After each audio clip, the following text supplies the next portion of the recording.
예수 그리스도의 이름으로 기도합니다. 아멘.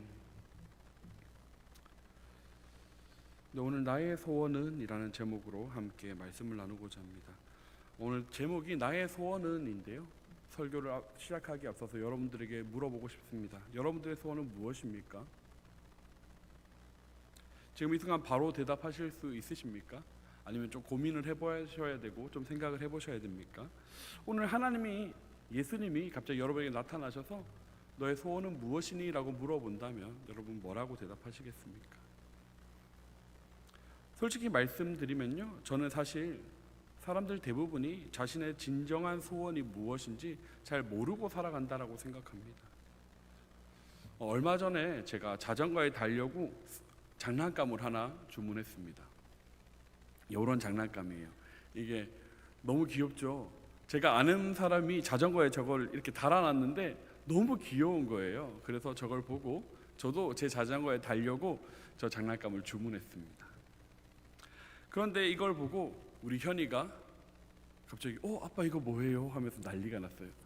현이가 난리가 나니까 서리도 난리가 나고요. 막 다니는 잘 알지도 못하면서 난리가 났습니다. 근데 현이가 생일이 지났는데도 생일 선물을 안 고르고 있었던 상황이었어요. 생일 선물을 뭘 해야 될지를 몰라가지고 고민하는 거예요. 왜요? 갖고 싶은 게 너무 많고 이 한 번의 기회가 소중하니까 쉽게 선택하지 못하고 계속 미루고 있었는데 이 인형을 딱 보자마자요, 갑자기 이거 자기 생일 선물로 달래요. 제가 그랬습니다. 이거 별로 비싼 거 아니야. 너 더 좋은 거 선택할 수 있는 기회가 있는데 왜 이걸 달라 그래? 더 좋은 걸 선택하지 그래. 이렇게 말렸어요, 제가. 근데 현이가 눈앞에 이게 보이니까요, 이게 좋아 보이는 거예요. 그러면서 후회하지 않는데요. 자기는 이거면 충분하대요. 이거면 만족한대요. 그러면서 제가 몇 번이나 다시 생각해 보라고 했지만 결국 이 장난감을 선택했습니다. 그리고 그 장난감은 며칠 지나지 않아서요, 그냥 제자리에 계속 놓여있는 채로 있더라고요. 아이가 원한다고 했고 이거면 충분하다고 했지만 사실은 자기 마음에 썩 들지 않았던 거예요. 실제로 그 장난감을 까보고 만져보고 놀아보니까 자기가 생각했던 것보다 그 기대에 미치지 못했던 거죠. 사실 아이를 탓하려는 게 아니라요, 사실 어른인 우리도 마찬가지인 경우들이 참 많은 것 같습니다.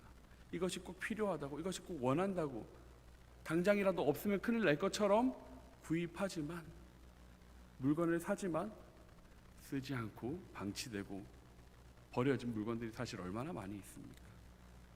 홈쇼핑을 보면 그렇게 좋아 보이던 것들이요, 막상 집에 오고 내 손에 닿는 순간 과대광고네 이렇게 생각했던 것들이 다들 한 번쯤은 있을 것입니다. 우리가 스스로 원하는 것들을 안다고 생각하지만요, 사실 우리는 우리가 무엇을 원하는지 잘 알지 못합니다. 아이 스스로 본인이 진짜 원하는 것이 무엇인지를 모르는 그 모습을 보면서요, 어른인 나 역시도 내가 무엇을 원하는지 모르는 그런 모습들을 보면서 성경의 한 장면이 떠오릅니다. 사도행전 3장에 성전 미문 앞에서 날마다 구걸하는 한 거지가 있었습니다. 이 사람은 날 때부터 뭘 못하는 사람이었을까요? 걷지 못하는 사람이었습니다. 죄송합니다. 제가 중고등부를 오래 하다 보니까 저도 모르게 학생처럼 대하는 것 같은데 사랑의 마음으로 너그럽게 이해해 주시길 바랍니다. 네, 그 사람이 정말 그 성전을 앉아서 구걸하는 그런 사람이었어요. 근데 그 사람이 진짜 원했던 것은 무엇일까요? 그 사람이 진짜 원하고 진짜 바라는 것은 무엇일까요? 그 성전에 들어가는 사람들이 하나씩 던져주는 그 동전, 그게 진짜 그 걷지 못하는 그 사람이 원하는 거였을까요? 저는 아니었다고 생각합니다. 정말 그가 진짜 원하는 소원은 무엇이었겠습니까? 두 발로 걷는 것이죠. 더 이상 구걸하지 않아도 살 수 있는 삶, 내 스스로 내 인생을 책임질 수 있는 삶, 그것이 그 사람이 진짜 원하고 바라는 것 아니었겠습니까? 그런데 그 사람은 무엇을 구했습니까? 단지 동전 몇 푼을 구했습니다. 왜요? 불가능하다고 여겼습니다. 내가 걷는 것은, 내가 내 두 발로 걸어 다니는 것은, 내가 내 인생을 책임지는 것은 불가능하다고 여겼던 것이죠. 그렇기 때문에 그는 두 발로 걷는 것을 구하지 않았습니다. 단순히 동전 몇 개를 구했을 뿐이죠. 그때 베드로가 다가와서 하는 말이 무엇입니까? 사도행전 3장 6절의 말씀 우리가 함께 읽겠습니다. 시작. 은과 금은 내게 없거니와 내게 있는 이것을 내게 주노니 나사란 예수 그리스도의 이름으로 일어나 걸으라 하고. 베드로가 이 말을 하는 이유는 무엇이겠습니까? 왜 은과 금은 내게 없지만이라고 이야기를 시작하는 거예요. 네가 진짜 원하는 것이 은과 금이 맞아? 라고 되묻는 것 같지 않습니까? 너가 진짜 원하는 거, 네가 지금 구하는 것 말고 네가 진짜 원하는 그것을 내가 주겠다. 일어나 걸어라. 그때 어떤 일이 일어납니까? 그 앉은 빙이었던 자가 일어나게 됩니다. 자기의 자리를 다 정리해서 떠나게 되죠. 우리는 동전 몇 입을 구할 뿐이지만요, 하나님 우리의 삶 전체를 바꾸시는 분이라는 겁니다. 우리가 원하는 것보다요, 우리가 구하는 것보다 우리를 더 잘하시는 분이 누구예요? 하나님이시라는 거예요. 혹시 여러분의 삶을 한번 되돌아보십시오. 여러분 하나님 앞에 나와서 무엇을 구하고 계십니까? 여러분의 인생 앞에서, 여러분의 삶 앞에서 여러분 진짜 구하는 것이 무엇입니까? 이 성전 앞에 구걸하던 그 사람과 같이 그 동전 몇 입만을 구하고 있지는 않으십니까? 당장 있을 내일의 시험, 눈앞에 있는 불편하고 안타까운 상황들, 오늘 있었던 속상한 일들, 가족과의 관계 때문에, 남편과의 관계 때문에, 아내와의 관계, 자녀와의 관계 때문에, 혹은 돈 몇 푼 때문에 힘들고 어려운 그 상황들을 놓고 기도하고 간구하고 있지는 않으셨습니까? 하나님 물론 그런 기도도 들으십니다. 하지만 여러분들이 진짜로 원하시는 소원이 그런 것입니까? 여러분들이 진짜로 원하고 바라는 소원은 무엇입니까? 진짜 행복, 진짜 평안, 하나님이 여러분에게 기대하시고 바라시는 것들이 무엇입니까? 여러분 진정 바라는 것은 뭐예요? 돈 몇 푼보다, 눈앞에 있는 상황보다 더 크게 바라는 것들이 있지 않으십니까? 불가능하다고 여기는 그것, 이번 생에는 틀렸다고 생각하는 그것들을 여러분 구하고 계십니까? 우리는 우리의 기도를 되돌아볼 필요가 있습니다.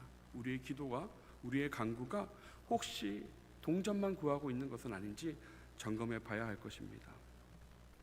그렇다면 우리는 어떻게 해야 합니까? 무엇을 구해야 할지도 모르고 어떻게 기도해야 될지도 모르는데 우리는 어떻게 해야 합니까? 역대하 20장, 오늘 본문의 말씀으로 이제야 들어갑니다.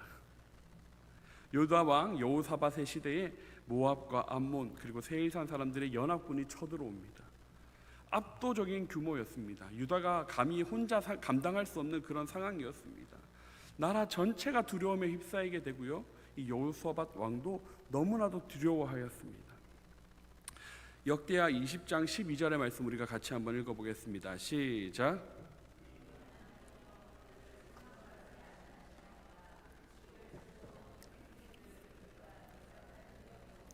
어떻게 할 줄도 알지 못하옵고 오직 주만 바라보나이다.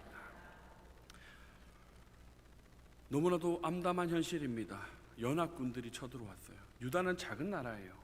근데 그 작은 나라에 이렇게 하나의 나라만 쳐들어와도 무섭고 걱정되는데요, 연합군들이 쳐들어오게 되는 겁니다. 기도합니다. 이 기도에서 저는 두 가지 특징이 보입니다. 첫 번째는 솔직함입니다. 능력이 없습니다. 내가 어떻게 해야 될 줄 모릅니다. 이것은 포기가 아니라요, 용기 있는 고백입니다. 왕으로서 백성들 앞에서 나는 모르겠습니다 라고 이야기하는 것은요, 쉬운 일이 아니죠. 두 번째는 방향에 대한 부분들입니다. 오직 어디만 바라보는 것이죠? 주님만 바라보는 것입니다. 눈앞에 있는 적군을 바라보지 않는다는 거예요. 당장 내 앞에 있는 문제를 바라보지 않는다는 것입니다. 대부분의 사람들은요, 눈앞에 뭔가 문제가 생겼을 때 그 문제에 집중합니다. 그 성전 앞에서 구걸하던 그 사람은요, 무엇을 봤습니까? 당장 오늘 먹고 마실 양식에 눈을 돌리니까 뭐가 필요했던 거예요? 돈이 필요했던 거예요. 대부분의 사람들은요, 문제가 생기고 어려움이 생겼을 때요, 그 눈앞에 있는 문제에만 국한됩니다. 하지만 이 여호사밧 왕은 달랐습니다. 문제를 보지 않았고 무엇을 본다고 했습니까? 오직 주님만 바라봅니다 라고 고백한다는 것이죠. 그리고 이어지는 13절에서 뭐라고 이야기합니까? 13절 말씀 같이 있습니다. 시작.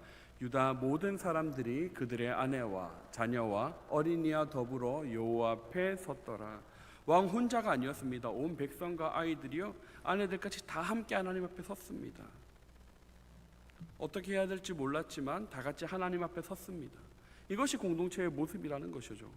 이렇게 함께 모이는 것, 함께 기도하는 것, 이것 자체가요 하나님께 나아가는 것, 하나님께 방향을 집중한다라는 것입니다. 이런 고백들은 사실 쉬운 고백이 아닙니다. 사실 사람은 누구나요 아는 척하고 싶어합니다. 스스로 문제를 해결하고자 합니다. 우리는 사람들 앞에서 꽤나 괜찮은 사람이고 싶어하지 않습니까? 내가 모든 것을 잘 알고 있는 것처럼, 특히 내가 상황을 통제할 수 있고 내가 해결할 수 있다고 보여지고 싶습니다. 특히 책임을 맡고 있는 자리일수록 더 그렇습니다. 잘 모르겠습니다. 어떻게 해야 될지 모르겠습니다. 이런 표현들은요 꽤나 용기가 필요한 고백입니다. 왜 그렇습니까? 물어뜯길 책임의 소지가 있기 때문이죠. 내가 이렇게 말했을 때 공격당할 수 있거든요. 내 자리에서 끌려 내려올 수도 있거든요. 내 약함을 드러내는 일이, 내 스스로 나의 부족함을 드러내는 일이요 나의 자리를 위태하게 만들 수 있다라는 것이죠. 주일에 제가 가운을 입고 설교를 했죠. 근데 저희 어머니께서도 뒤늦게 그 설교를 보셨나 봅니다. 연락이 오셨어요. 목사님 설교하시는 거 잘 봤습니다. 목사님 설교 너무 은혜스러웠고 너무 좋았습니다 라고 하는데 뒤에 한마디를 더 붙이시는 거예요. 근데 목사님 이제는 강단에서 부족하다, 모자라다 이런 얘기 좀 안 하시면 좋겠다 이렇게 얘기를 하시는 거예요. 제가 사실 자주 그런 고백들을 그 이전에도 많이 했었거든요.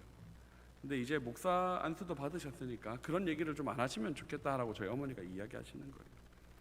충분히 이해되고요, 충분히 납득되는 말이죠. 어머니로서 아들이 좀 더 멋있고 좀 더 좋은 모습을 보이고 싶은 말, 좀 충분히 이해됩니다. 그런데 제가 그 말을 듣고요 이렇게 이야기했어요. 제가 오늘 정말 강단에 올라오면서 제일 애쓰고 노력한 점이 하나 있다면 울지 않는 것입니다. 요즘에 제가 강단에만 서면 눈물을 자꾸 흘려가지고 막 이제 또 권사님들이 이제 그만 우시라고 막 권사님들이 얘기할 정도인데, 제가 근데 말씀을 준비하면서 많이 울었기 때문에 안 울 거라고 생각하지만 제가 혹시 몰라서 제가 미리 밑밥을 까는 겁니다. 제가 어머니께 이렇게 얘기를 드렸습니다. 좋은 말씀 감사합니다. 엄마 좋은 말씀 감사해요. 근데 저는 좋은 목사 되고 싶지 않아요. 저는 훌륭한 목사 되고 싶지 않습니다. 저는 이 말은 제가 혼자 고백했어요. 그냥 저는 하나님께 순종하는 목사 되고 싶습니다 라고 이야기 드렸어요. 사실 저도요 저를 포장하고 싶은 마음 있습니다. 얼마든지 제가 멋있는 사람인 것처럼, 괜찮은 사람인 것처럼 보여줄 수 있어요. 왜요? 여러분들 저를 자주 보지 않으시잖아요. 제가 집에서 어떤 모습인지 여러분들 모르시잖아요. 제가 얼마든지 괜찮은 사람인 것처럼요 제 과거에 이미 좋은 일들만 가득했던 것처럼요 이야기할 수 있습니다. 그런데 제가 어떻게 그럴 수 있습니까? 하나님이 저를 선택하신 이유가 가장 유혹이 약한 사람이라서, 가장 잘 넘어지는 사람이라서, 가장 실패했던 사람이라서 저를 선택했다고 저에게 말씀하시는데 제가 어떻게 여러분 앞에서 저를 포장할 수 있겠어요? 저의 실패의 자리에 있었던 그 경험 때문에, 저희 낙심의 자리, 제가 포기하고 싶었던 그런 경험들 때문에 하나님께서 저를 선택했다라고 이야기해 주시는데 제가 어떻게 감히 제 자신을 포장할 수 있겠습니까? 저는 멋있는 목사, 훌륭한 목사, 사람에게 인정받는 목사 되고 싶지 않습니다. 하나님이 기뻐하시는 목사 되고 싶고요, 하나님 말씀에 순종하는 목사 되고 싶고요, 하나님의 목소리를 온전히 전달하는 목사가 되고 싶습니다. 그렇기 때문에 저는 부족하다고, 모자라다고 고백할 수 있는 거예요. 이 고백은요 나를 낮추는 고백이 아닙니다. 이런 사람조차 하나님께서 쓰신다는 하나님의 일하심을 이야기하는 것입니다. 여호사밧이 바로 그 자리에 섰다라는 거예요. 여호사밧의 고백은 무엇이었습니까? 어떻게 할 줄도 알지 못하고 오직 주만 바라봅니다. 그런데 우리는 이 고백이 어떤 고백인지 명확하게 구분해야 합니다. 이 고백은요 하나님 내가 아무것도 못하겠으니까 아무것도 하지 않겠습니다를 이야기하는 것이 아니라는 거예요. 실제로 여호사밧은 가만히 있지 않았습니다. 온 백성들을 불러 모았습니다. 아내와 자녀들까지 불러 모았습니다. 그리고 함께 기도했습니다. 아무것도 하지 않은 것이 아니라고요. 그런데 많은 사람들이 종종 착각합니다. 하나님 내가 어떻게 해야 될지 모르겠습니다. 하나님 도와주세요라고 기도하는데 아무것도 하지 않는 거예요. 기도만 하는 거예요.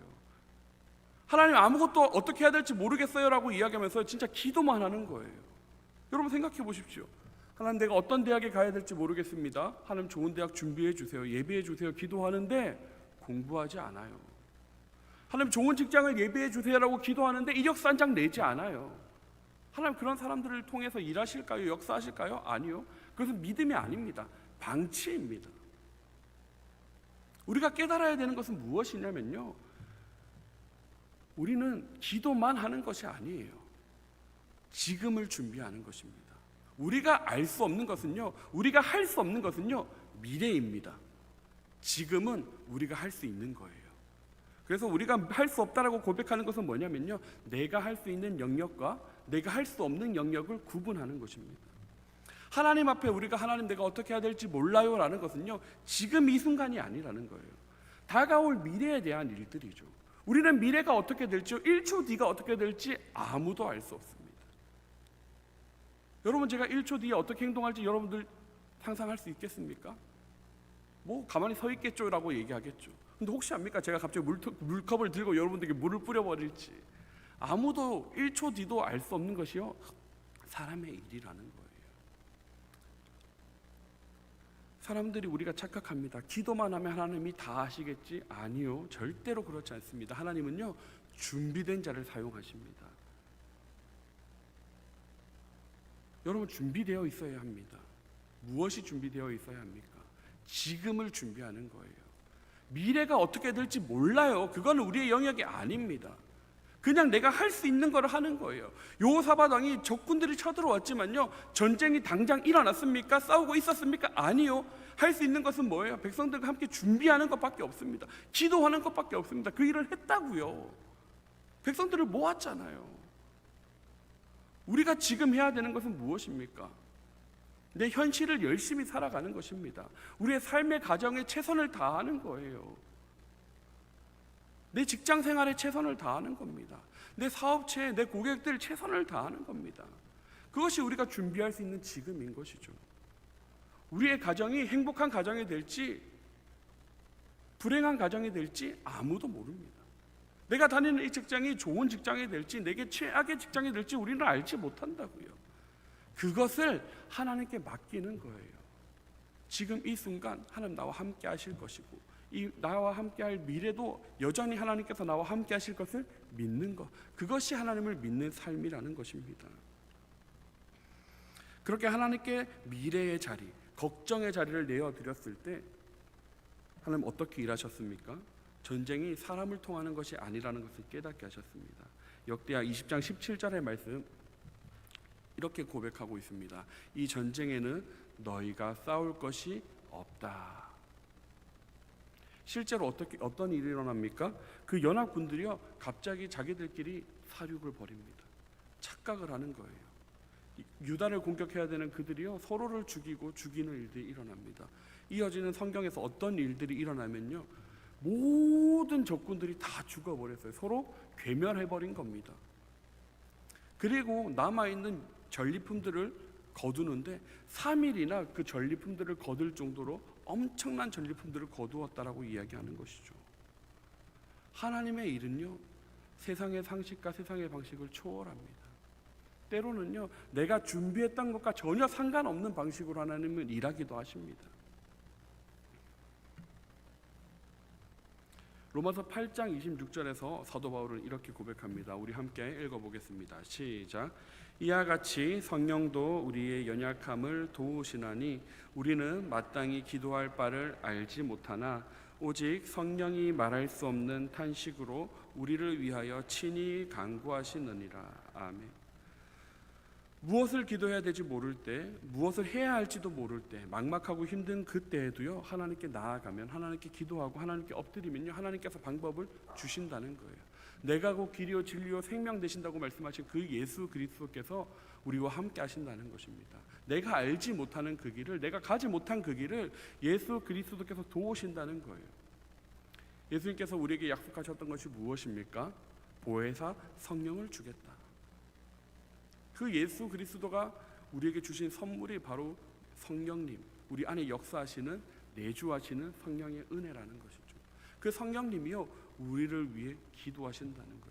내가 보지 못하고 가지 못했던 그 길, 예수 그리스도라는 그 길을 따라갈 수 있도록 우리 안에서 우리를 인도하시는 그 내비게이션 되시는 분이 바로 성령님이라는 것입니다. 여러분, 기도를 어떻게 해야 합니까? 모를 때요. 하나님, 내가 무엇을 해야 됩니까? 모를 때요. 일단 기도하십시오. 하나님 앞에 엎드리십시오. 하나님께 맡기십시오. 하나님 도와주십시오. 난 실력이 없습니다. 하나님 도와주십시오. 나는 능력이 없습니다. 하나님, 나 어떻게 해야 될지 모릅니다. 하나님, 내가 무엇을 해야 될지도 모르겠습니다. 기도하십시오. 그러면 눈앞에 생기는 일이 있어요. 정말 사소하다고 생각하고 별거 아니라고 생각하는 그 일, 그것부터 하는 겁니다. 우울증에 빠지고 방에 처박혀 있는 사람들이 요즘 늘어나고 있다고 합니다. 히키코모리라고 이야기하는데요. 나오지도 않고 누구도 만나지 않은 채 혼자 사는 사람들. 근데 그 사람들이요, 방 밖으로 나오게 하는 그 첫 번째가 뭐냐면요, 방문을 여는 거예요. 너무 쉽잖아요. 근데 그걸 못해서 못 나오는 거예요. 그 우울증을 극복하는 제일 좋은 방법이 의사들이 뭐라고 이야기하는지 아십니까? 햇빛을 쐬는 거래요. 햇빛을 쬐는 거. 너무 쉽잖아요. 근데 그걸 못한대요. 그 방문을, 진문을, 대문을 열지 못한대요. 뭐 때문이에요? 두려움 때문이에요. 이 두려움은 누가 주는 겁니까? 악한 영이 주는 겁니다. 그 사람들 왜 그 문을 못 열어라고 이야기하지만요, 우리도 그런 상황에 닥치면 못할 수 있습니다. 이게 문을 여는 것뿐만 아니라요, 우리 직장에서의 문제라는 거예요. 상사에게 웃는 얼굴로 다가가는 거 너무 쉬운 일이잖아요. 근데 나를 괴롭히고 나를 미워하는 그 직장 상사에게 미소 짓는 일이요, 안 될 수 있다니까요. 남편에게, 아내에게 사랑스러운 말로 대화하는 거 쉽잖아요. 근데 그게 쉬워요? 안 쉽잖아요.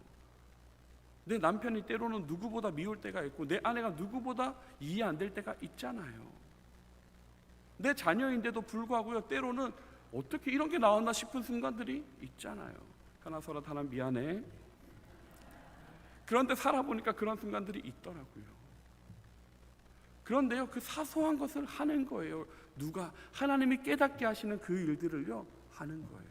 우리는 근데 뭘 걱정합니까? 오늘을 걱정하는 것이 아니라요, 내일을 걱정해요. 오지도 않을 일주일 뒤를 고민합니다. 1년 뒤를 두려워해요. 그래서 눈앞에 있는 그 일들을 이거는 정말 사소한 거니까 라고 하고 어떻게 해요? 미뤄두는 거예요. 그런데 그렇지 않다는 거예요. 하나님이 일하시는 방법은요, 내 눈앞에 있는 것, 가장 사소하고 가장 작은 것 하나부터 해결하는 것입니다. 이것이 믿음이라는 거예요. 내가 집에 가서 쌓여있는 청소하는 거 별거 아니잖아요. 근데 고민이 있을 때는 어떻게 해요? 이 청소 하고 싶어요? 안 하고 싶어요? 별거 아닌 것처럼 생각하고 지금 눈앞에 있는 문제가 있으니까 청소하는 거, 설거지하는 거 막 미뤄두고 싶잖아요. 지금 이거 할 때가 아니야, 우리 그렇게 생각하잖아요. 근데 그런 것이 아니라는 거예요. 우리 믿음의 자리에서 어떤 것입니까? 진짜 고민이 있고 어려움이 있을 때 우리가 해야 되는 것이요, 기도하는 거예요. 예배하는 거예요. 내가 사소하다고 생각하는 거, 별일 아니라고 생각하는 그 예배의 자리를 지키는 데서부터요, 말씀을 읽는 데서부터요, 기도하는 데서부터요, 기적이 일어나는 겁니다.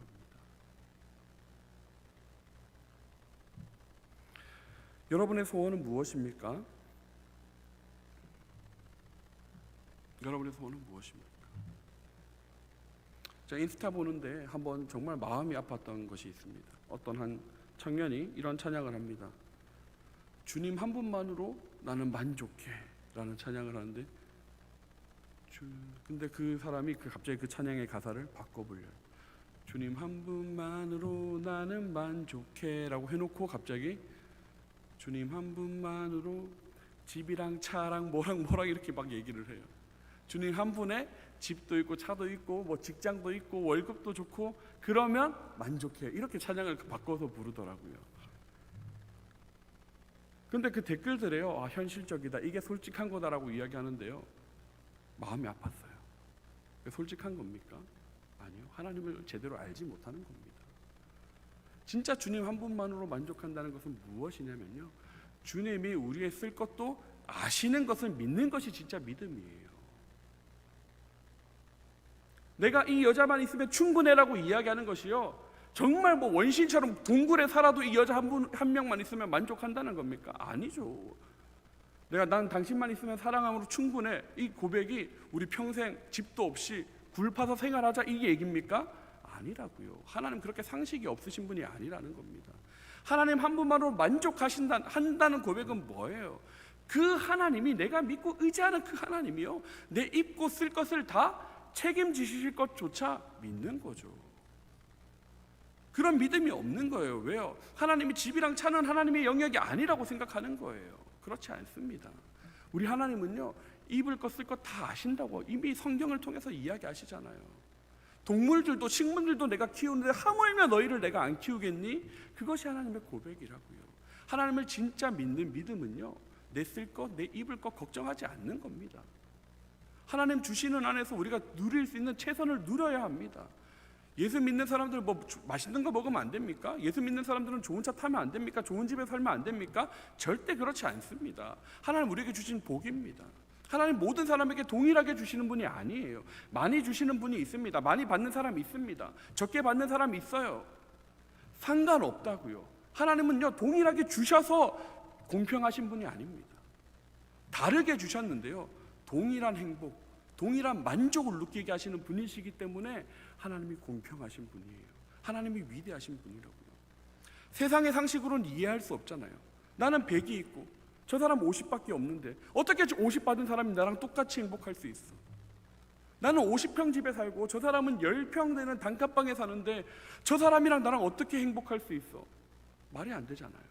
근데 그 말이 안 되는 일을 행하시는 분이요, 하나님이라고요. 하나님은요, 동일하게 주시는 분이 아니에요. 내 능력만큼 주시는 분입니다. 감당할 수 없는 시험을 주시지 않는다고 하셨습니다. 여러분, 많이 받은 사람들을 부러워할 필요가 있을까요? 없을까요? 없어요. 세상에 많은 것들을 가지고 있는 사람들이 있을 수 있습니다. 나를 시기하게 만들고 나를 질투하게 만드는 사람들이 세상에는 분명히 있습니다. 하지만 여러분 반드시 기억하십시오. 영원하지 않습니다. 어릴 때 저는요, 너무나도 부러운 게 많았습니다. 저는 제 스스로 만족하는 모습들이 하나도 없었어요. 저는 제 외모도 불만이었고요, 제 키도 불만이었습니다. 178이 어떨 때는 178이 나오고요, 어떨 때는 179가 나옵니다. 1cm만 더 크면 180이 될 수 있는데요, 그 1cm 때문에 제가 루저가 됐습니다. 그 인터넷에서 180 이하는 루저라는 그 이야기가요, 막 너무나도 저를 아프게 찔렀습니다. 그래서 1cm만 올려서 180이라고 말하고 싶었지만 또 자존심이 허락하지 않는 겁니다. 저는 외모도 아쉬웠고 제 키도 아쉬웠고요, 뭐 제가 잘하는 것이 없었습니다. 운동신경이 아주 꽝입니다. 축구를 잘하고 싶어도요, 축구를 못하고요, 농구를 잘하고 싶은데 농구를 못하고요, 정말 잘하는 것이 하나도 없었습니다. 세상에는 제가 부러운 사람들밖에 없었습니다. 그런데 시간이 지나고 나이를 먹고 보니까요, 지금 제가 인생에 부러운 사람이 없어요. 정말 농담이 아니라요, 세상 그 누구를 봐도요, 제가 어린 시절 부러워하고 시기했던 모든 사람들과 비교해도요, 저보다 잘 사는 사람이 없는 것 같아요. 아무도 그렇게 동의 안 하시나 봅니다. 근데 어떻게 들릴지 모르겠는데요, 진짜로요, 제가 부러운 사람이 없어요. 저희 아내만큼 좋은 아내를 본 적도 없고요, 저희 아이들만큼 이쁜 아이들을 만난 적도 없습니다. 저는 이 옥동중앙교회만큼 좋은 교회를 만난 적도 없어요. 지금 인생에서 가장 행복한 시간을 보내고 있습니다. 그런데요, 저는 제가 이런 모습일 줄 몰랐어요. 저의 10대 때, 저의 20대 때, 저의 30대까지도요, 저는 제가 이런 자리에 이런 모습으로 있을 줄은 전혀 몰랐습니다. 저는 목사의 자질이 없다고 생각했습니다. 좋은 목사가 되고 싶었지만 내 삶과 내 생각과 내 생활들을 봤을 때 저는 좋은 목사와 거리가 먼 것 같았어요. 하나님께 그래서 목회 포기하겠다고, 하나님 나 목사 안 하겠다고 몇 번이고 다짐했었습니다. 근데 그때마다 하나님이 저를요, 질질 끌고 오시더라고요. 그리고 지금 이 자리에 세웠는데요, 얼마나 감사한지 몰라요. 요즘 많은 분들이 저에게 칭찬해 주시고 격려해 주십니다. 목사님 너무 멋지시다고, 잘하고 계신다고, 우리 담임 목사님 안 계신데도 목사님 너무 수고하신다고, 어떻게 목사님 없으니까 이렇게 일들이 겹치냐고, 막 힘드시다고, 괜찮냐고 막 그러시고, 너무 좋습니다. 너무 감사합니다. 하나님께서 목사 되는데 오래 걸렸다고요, 목사가 되자마자 속성으로 이렇게 가르쳐 주시고 배우게 하시고 깨닫게 하시는데요, 얼마나 감사한지 몰라요. 지금 또 장례 중에 있습니다. 근데 그 장례가요, 너무 감사한 거예요. 많은 분들이요, 목사님 높는데 목사님 많이 부담되시겠어요? 힘드시겠어요? 이렇게 하는데요. 맞아요, 부담돼요. 힘들어요. 근데요, 너무 감사한 거예요. 제가 이 나이에 첫 장례를 집도하게 되는 것만도 너무 감사한데, 생각해 보니까요, 제가 처음으로 집례해야 되는 장례가 만약 어린아이의 죽음이었어 봐요. 사고로 인해서 갑자기 생명을 뜬 경우였다고 생각을 해봐요. 얼마나 비참합니까? 얼마나 고통스럽습니까? 제가 장례를 집도하면서도요, 어떻게 위로해야 되고 어떻게 그들과 말씀을 나눠야 될지 상상만으로도요, 머리가 하얘집니다. 그런데 참 감사한 것은요, 우리 정기수 장로님의 어머님, 고 김남옥 집사님, 연세가 90세가 넘으셨잖아요. 이미 충분히 사실 만큼 사셨고, 또 가족들이 보는 데서 눈 감으셨고, 또 죽으신 날이요, 생일 전날 돌아가셨어요. 생일 전날 저녁에. 그래서 제가 위로 예배를 준비하면서 어떤 말씀을 전할까 고민할 때 하나님 그런 감동을 주시더라고요. 이 세상을 시작하는 날이 이 육신의 생일이라면 하늘을 시작하는 그 하늘의 생일날 하나님께서 딱 맞춰서 데리고 가셨구나, 그런 깨달음을 주시더라고요. 하나님께서 하나님 나라에서의 그 새로운 시작을 하나님과 함께 출발하시려고 그 날을 맞춰서 너무나도 좋은 날 데리고 가셨구나, 그런 감동을 주시더라고요. 너무 감사한 거예요. 이런 장례를 제가 집도할 수 있다는 것 자체가요, 하나님의 은혜라는 생각이 들었습니다. 많이 배우게 하고 많이 깨닫게 하시는구나 생각하게 되었습니다. 여러분, 여러분들의 기도가요, 정확하지 않아도 괜찮습니다. 여러분들의 삶이요, 아름답지 않아도 괜찮습니다. 제 인생을 되돌아보면요, 좋은 선택과 좋은 결정은 별로 없었던 것 같습니다. 늘 저는 안 좋은 선택을 했고요, 후회가 되는 결정들을 했었습니다. 그럼에도 불구하고요, 하나님은 그 모든 일들을 의롭게 선하게 사용하고 계신다는 거예요. 제가 지금 이 자리에 있기까지 그 지난 일들을 돌이켜보면요, 버릴 것이 없습니다. 정말 제가 아팠던 기억들, 정말 제가 창피하고 누군가에게 고백할 수 없었던 순간들도 있습니다. 하지만 그 순간들조차도 하나님께서 선하게 바꾸시더라는 거예요. 여러분들의 인생이요, 늘 아름답기만을 꿈꾸지 마십시오. 이 여호사밧에게 닥쳤던 것처럼 적군이 여러분들을 에워싸고 정말 도저히 어떤 일들을 해나가야 될지 모르는 상태들이, 환경들이 반드시 생길 것입니다. 그 순간에도 포기하지 마십시오. 주저앉지 마십시오. 하나님 그 모든 상황조차 선하게 사용하신다는 것입니다. 여러분 믿으십니까? 그것이 하나님의 자리입니다. 내게 능력이 없습니다. 나는 어떻게 해야 되는 줄도 모릅니다. 내가 할 수 있는 것은 오직 주님께 기도하는 것밖에 없습니다. 내게 능력 주시는 자 안에서 내가 모든 것을 할 수 있습니다. 하나님 여러분에게 시련을 주시는 이유가 이것입니다. 하나님이 주시는 능력을 경험하라고, 하나님이 주시는 도우심을 깨달으라고, 저와 여러분에게 오늘도 시련을 주시고 고통을 주시고 아픔을 주신다는 것입니다. 여러분, 눈앞에 있는 문제를 바라보지 마십시오. 하나님을 바라보십시오. 십자가 붙드십시오. 내 안에 살아계시는 성령을 의지하십시오. 그리고 성령의 도우심을 구하십시오. 내 안에 계신 그 성령님께서 우리가 어떻게 기도해야 될지를 깨닫게 하시고요, 어떤 일들을 해나가야 될지 깨닫게 하시고요, 기도하는 것뿐만 아니라 응원하는 것뿐만 아니라 함께 헤쳐나가신다는 거예요. 도우신다는 것입니다. 여러분, 하나님의 도우심을 구하고 하나님의 도우심을 경험하고 그 하나님의 도우심을 간증할 수 있는 저와 여러분 되기를 간절히 소망합니다. 이 시간 함께 기도하겠습니다. 나 주님의 기쁨 되기 원하네. 함께 찬양합니다.